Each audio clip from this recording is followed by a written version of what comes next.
Well, I gotta say my whole name and my first name. First name. For sure. Kelsey Sanders. Am I supposed to be looking at you or looking at the Terrence Swain. I'm 32. I don't give out my government name like You that. don't give out any. You can give out the street name. What's the street name? I ain't got no street name.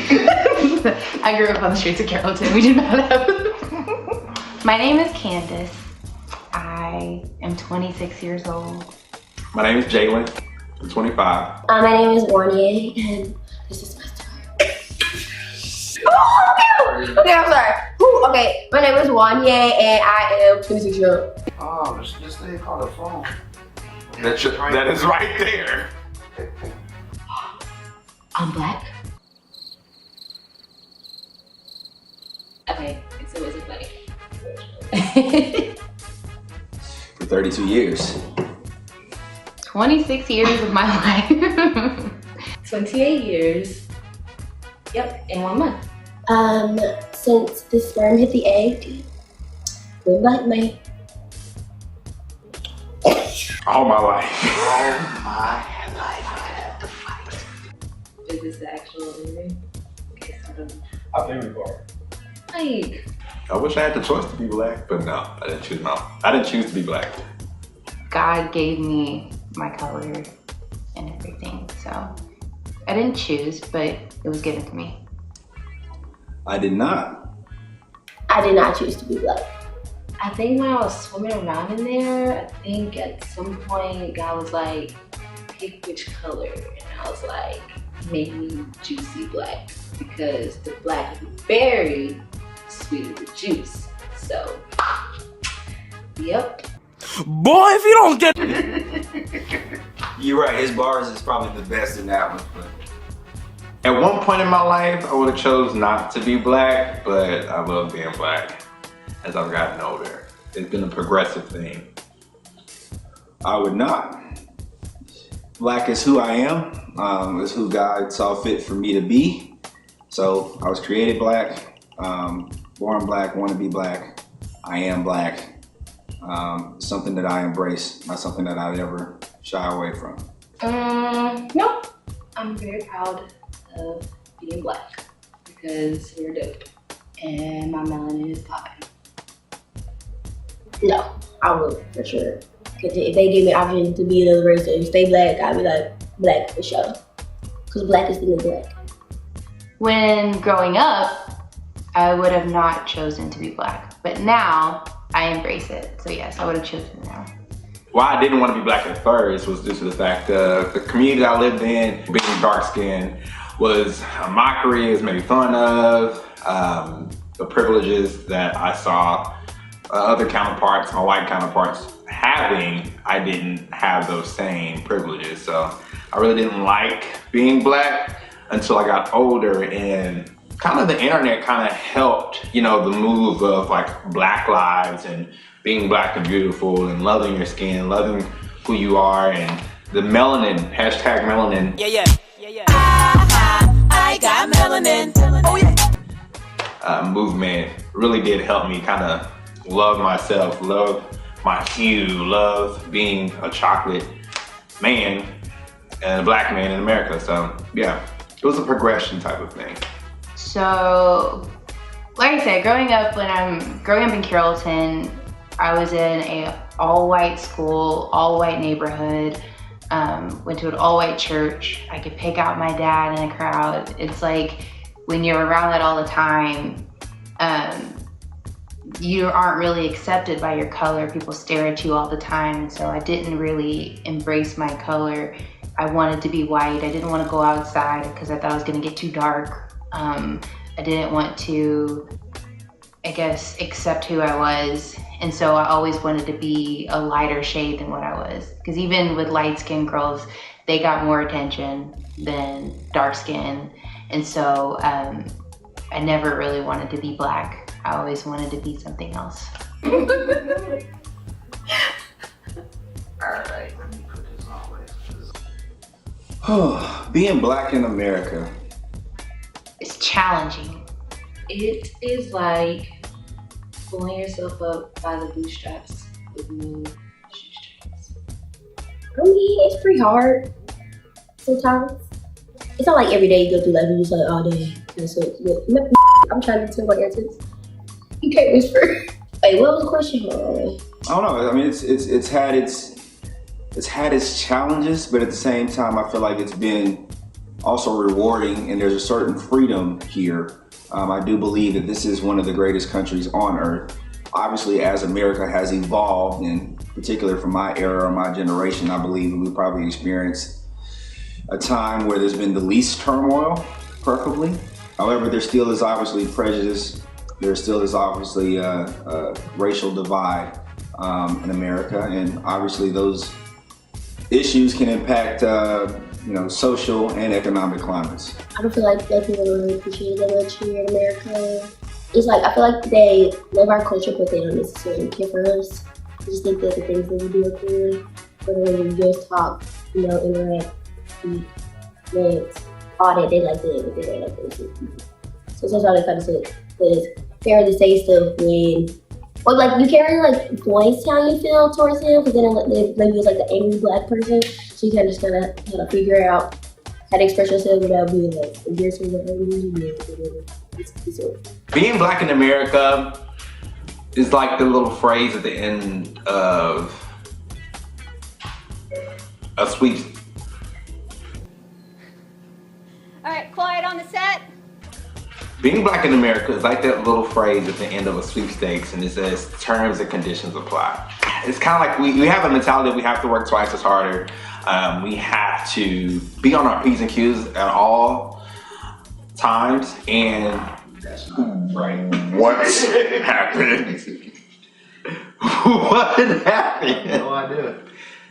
So you'll just chop it. One would think that after 50s and 60s have gone through, that we would change as a society, but we haven't. And pretty much like I work in corporate America, and so automatically whenever I walk into work, or the first day I walk into work, I count how many black folks are in our office and everything.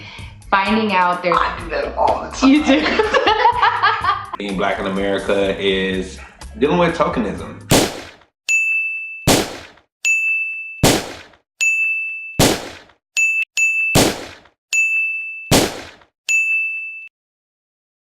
At my job, unfortunately, there's probably like a handful. I want to say like maybe 5. But as far as like higher ups go, I only see white people. You give up on me!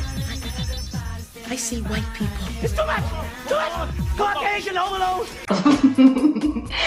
It's difficult because if I'm striving to be somebody, or I'm striving to be a executive one day, like it's hard to even, I guess, dream that I can do it when the only people that I see are white people in those positions. Not only that, there are white males in those positions. If I were to see a woman, I'm like, okay, good, that gives me half hope. Like, like I can do it. They want you to make yourself successful with no tools and no guidance on how to make it happen. Unfortunately, a lot of people grow up in households where their parents, don't have good credit, or they never went to school, or they just they live paycheck to paycheck, and they don't have anyone to tell them any differently. So it's just an ongoing cycle of just struggling because they don't have anyone to help them. And a lot of people in America are like, yeah, but just like get yourself out of the situation. But if you don't have anyone to teach you how to get out of the situation, then how are you supposed to manage getting out? So that's what I think. Show me a shirt. Okay. Wait, can you see? Figured out where it is. Probably elementary. I don't recall a lot of issues of mistreatment, but there were certainly a few prejudice. I go back to a time when I was a kid. Well, honestly, I really didn't even think I was black until probably like middle school. The first time I would realize I was being mistreated by the color of my skin was when I was younger and I was at school.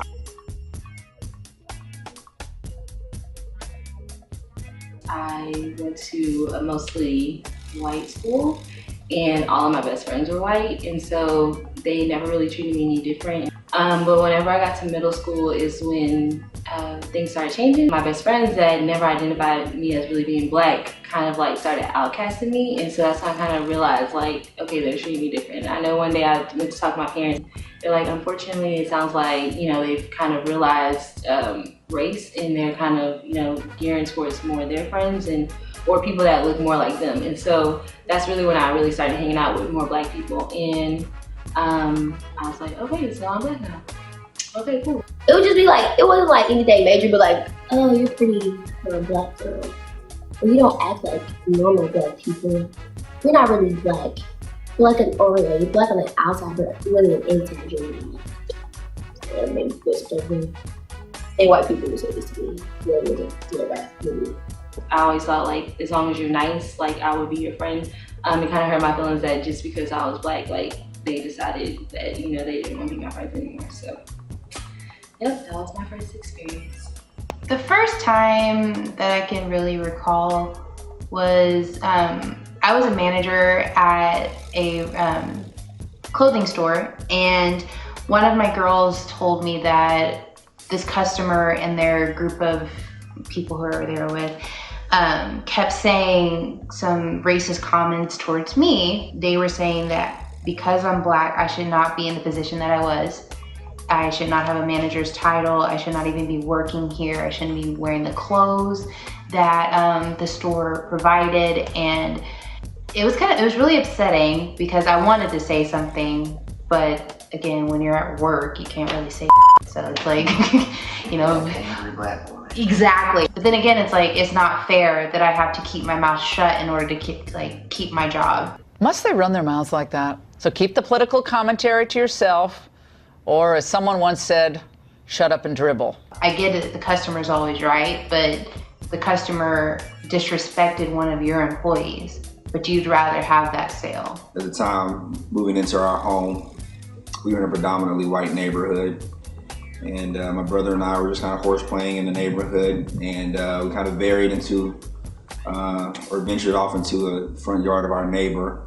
And he was an elderly white man. You know, we were playing too rough. I mean, we were on his property, and on top of that, we were messing around with his bird bath, splashing water and stuff. But, you know, he came out, and you know, just the look of anger and angst in his face. You know, I could tell he was concerned of why there were two young black kids in his yard. And maybe that could have been, you know, just that moment, or maybe it was more a greater chasm or indicative of there are two black boys and potentially a black family in my neighborhood. Of course, as a kid, I didn't liken that to my ethnicity or my race. Obviously, as I grew older, I certainly realized, certainly based on what he said, that was the case.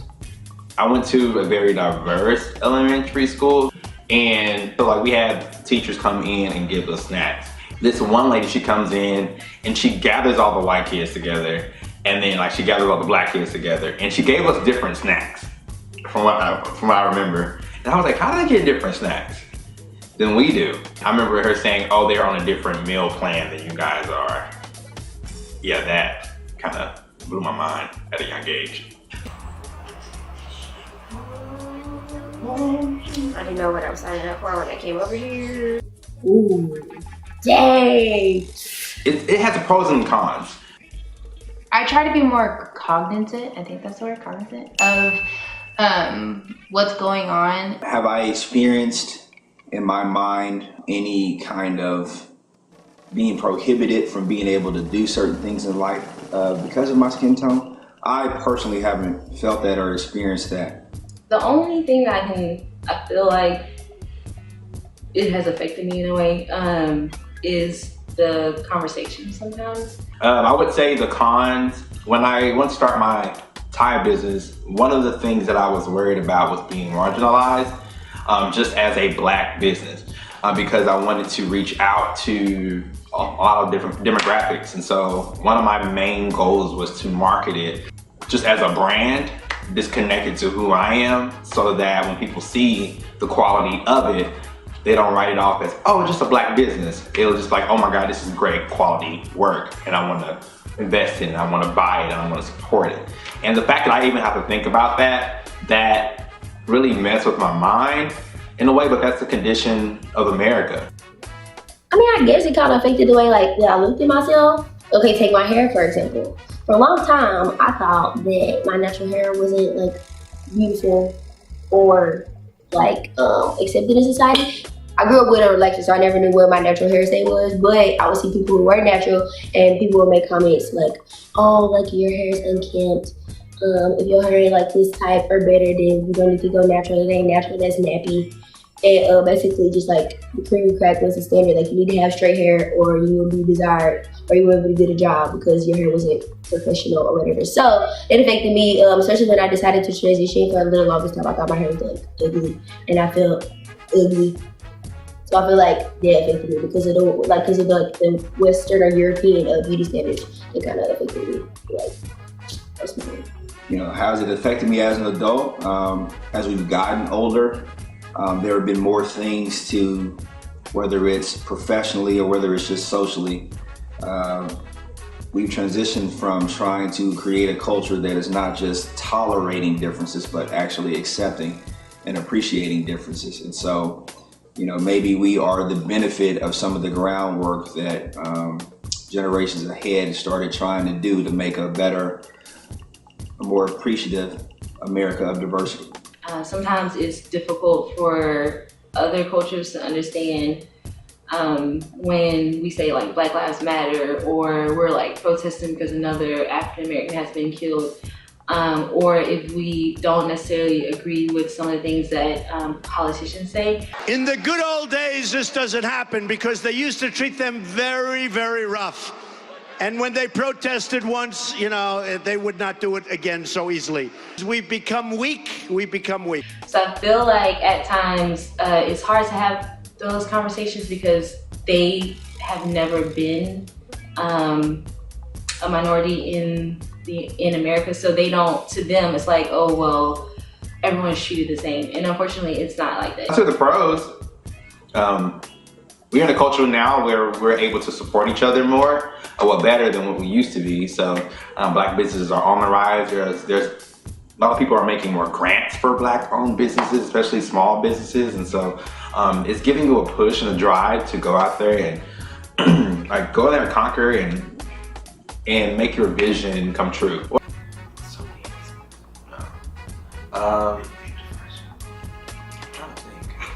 What message would I like to give to them? That's a thinker. I ain't no activist, I'm the protagonist. I don't co-cap in it. So pretty much, what do I want to tell white people? I mean, that's what you... Dear white people. Just kidding. What I would say to you is ignorance still hinders us. So be aware of it. That you should get to know a person for who they are because you never know what you're missing out on. Yeah, we might not look the same and we might not have grown up the same and we might not have the same mindset, but that doesn't mean like you're not a good person, and that doesn't mean that you're not knowledgeable of different situations and just someone that's cool to kick it with, so you're missing out. Just saying like, you ain't no better than me because you white or whatever the race. Take people as who they are. I'm not saying not to discount their race because colorblindness is a form of racism, but don't necessarily try to like categorize people based off their race. Like actually get to know them as a person and know that just because you were born of like a higher stature race that you consider to be better than a Black person, that doesn't mean that you're better than anybody. Your race doesn't define like your value. Yeah. You know, the human person to me would want to say something different than, I guess, the spiritual side of me, if you will. And what's the business? But, you know, as a Christian, the Bible and those principles have to be my moral compass. You know, the biggest thing that I would ask would be to be aware, be open-minded, and realize that we're called to love and appreciate everyone, regardless of what we believe or how they believe. They're still human beings and we were all created for a purpose. Don't judge people based off of what they're wearing, what they look like, what they sound like. I don't see the issue about allowing Black people to live their lives and live how they want to live. We've had 400 years of just hate and captivity, and now we have freedom, and now we can't even go outside of our houses without fearing, like, if we see this cop, you know, it's about to go real, you know, or go to the pool, there's somebody on the phone. If we try to have a barbecue, somebody on the phone. Like, I just stop trying to judge, or stop trying to put yourself in situations where you know it's gonna go out of hand. Like, don't act like, oh, I was doing my civic duty because I just saw this Black person living their lives, minding their own damn business and doing what they wanted to do. I just needed to f up something right there. Mind your own business. I hope that answers the question. I really don't know. I really don't know.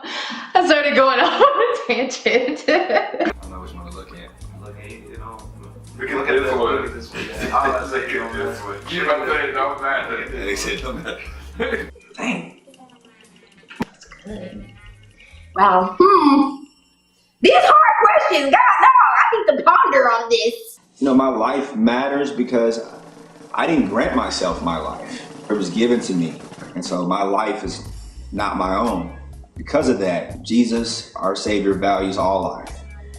So my life is certainly valuable as just being a human being through the grace of earth. I'm called to make an impact, a positive impact in this world. I plan to do so one person, one individual at a time.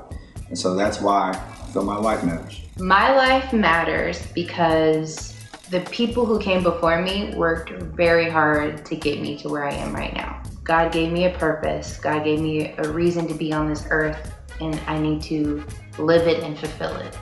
And if somebody else thinks otherwise, then I don't know, like, it's between you and God. But really, my life matters because God gave me a life on this earth and on this planet, and I'm going to fulfill it. Because I am educated, and I am ambitious, and I love people, and girl power.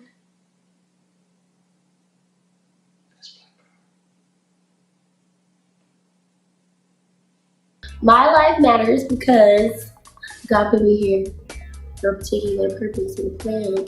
He put me here to finish a mission.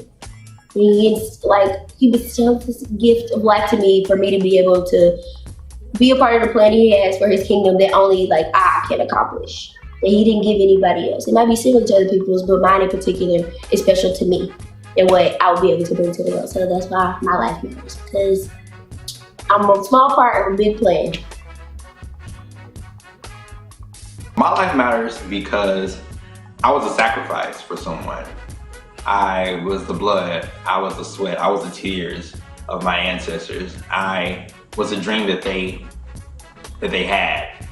I was the time that they put in order for me to be in the seat and have the position that I am right now in this current generation. And I don't want all that time, that effort to go to waste. Yeah, my life matters because I'm lit. It's not, yeah.